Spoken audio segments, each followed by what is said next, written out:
नमस्कार दोस्तों, मैं रक्षित आपका इस वीडियो में स्वागत करता हूं। दोस्तों, आप कमेंट पूछते हैं मेरे कमेंट बॉक्स में तो मुझे बहुत अच्छा लगता है। आप मेरे से क्वेश्चन पूछते हैं तो मुझे बहुत अच्छा लगता है उसका रिप्लाई देने में।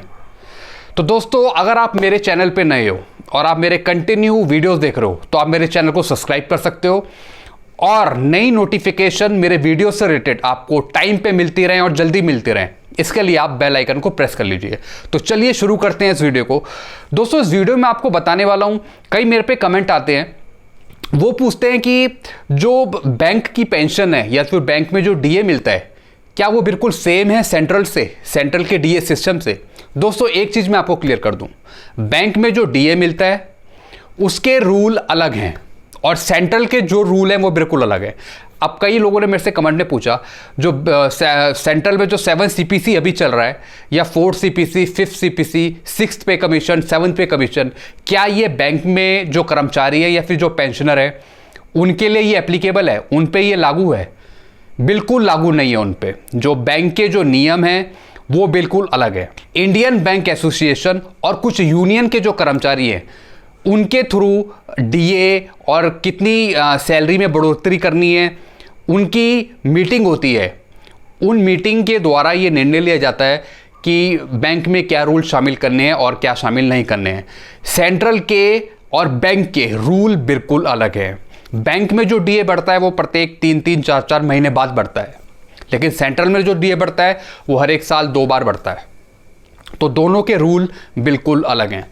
जैसा भी कि सेंट्रल में 17% डीए चल रहा है तो ये नहीं है कि बैंक के कर्मचारियों और पेंशनरों को भी 17% डीए मिलेगा, ऐसा नहीं है।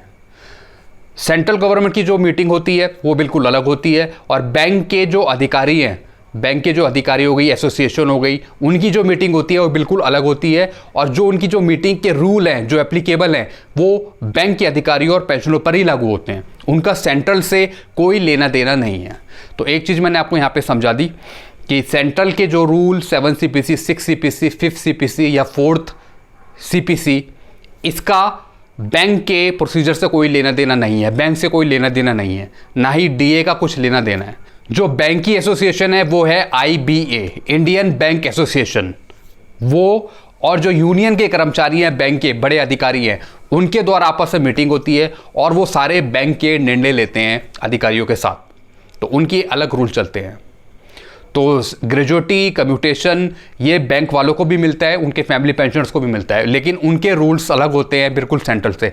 तो आप बिल्कुल भी इन दोनों चीज़ों को मिक्स नहीं करेंगे। सेंट्रल के रूल अलग एप्लीकेबल होते हैं उनके कर्मचारियों के लिए, उनके पेंशनर के लिए, और जो बैंक के रूल हैं वो बिल्कुल अलग होते हैं उनके कर्मचारियों के लिए और पेंशनर्स के लिए। तो एक चीज़ मैंने आपको यहाँ पे बता दी। तो इससे रिलेटेड आपको कुछ पूछना तो डायरेक्ट आप मेरे को कमेंट कर सकते हैं। मैं ऐसे ही वीडियोस लाता रहता हूँ, बीच बीच में समझाते रहता हूँ आपको, ताकि आपको किसी भी प्रकार की कोई दिक्कत ना हो, किसी चीज़ की आपको परेशानी ना हो। मैं अपना फ़ोन नंबर भी मेंशन करके रखता हूँ ताकि आप डायरेक्ट मेरे को कॉल कर सकें।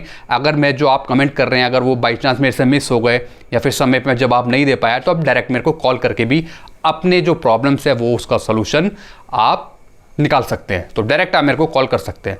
तो इससे रिलेटेड आपको कुछ पूछना हो तो डायरेक्ट आप मेरे को कमेंट कर सकते हैं। तो अगर आपको वीडियो अच्छा लगता है तो आप वीडियो को लाइक करें और चैनल को आप सब्सक्राइब कर सकते हैं।